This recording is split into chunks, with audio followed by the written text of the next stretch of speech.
Suspect identified as a Venezuelan migrant accused of shooting two officers after they tried to pull him over for driving the wrong way.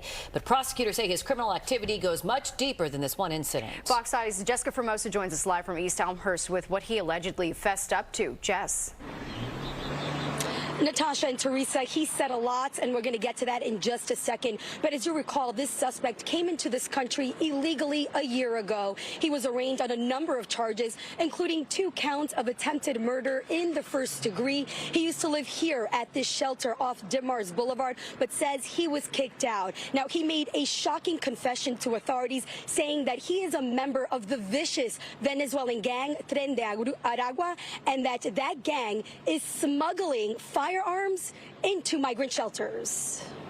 Bernardo Raul Castro Mata, the Venezuelan migrant who shot 2 police officers earlier this month, came face to face with the judge this morning. The 19-year-old arrived in a wheelchair and didn't say a word, but prosecutors say he spoke at length with investigators, giving shocking details of that night and what he's been up to since he arrived in New York City. He told cops he worked for DoorDash and received the gun he used to shoot the officers from a friend. Last night, I was coming home from work. I was in a car with my friend, and my friend, Jose Maita, gave me a bag with a gun in it and asked me to keep it for her. The suspect confessing to police that he's a member of the notorious Venezuelan gang Tren de Aragua. According to audio recordings read by prosecutors, Mata claims he was recruited by a cousin to join the gang to do robberies. But the most shocking claim, the gang has been smuggling guns into city-run shelters. Tren de Aragua members were smuggling firearms into city shelters inside food delivery packages.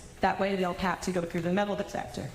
On June 3rd, 2 NYPD officers attempted to pull him over for driving an unregistered scooter the wrong way on a one-way street in East Elmhurst. As police tried to pull him over, Mata ran off. Police chased him, and when they caught up with him, he resisted arrest. Mata allegedly fired at both officers, shooting Officer Christopher Abreu in the leg and Officer Richard Yaruso point blank in the front of his bulletproof vest. In court this morning, the ADA says Mata also said that shooting at police officers is what they do in his home country. It is common practice for Tren de Aragua gang members to shoot at police officers because Venezuelan police officers shoot at gang members for minor infractions.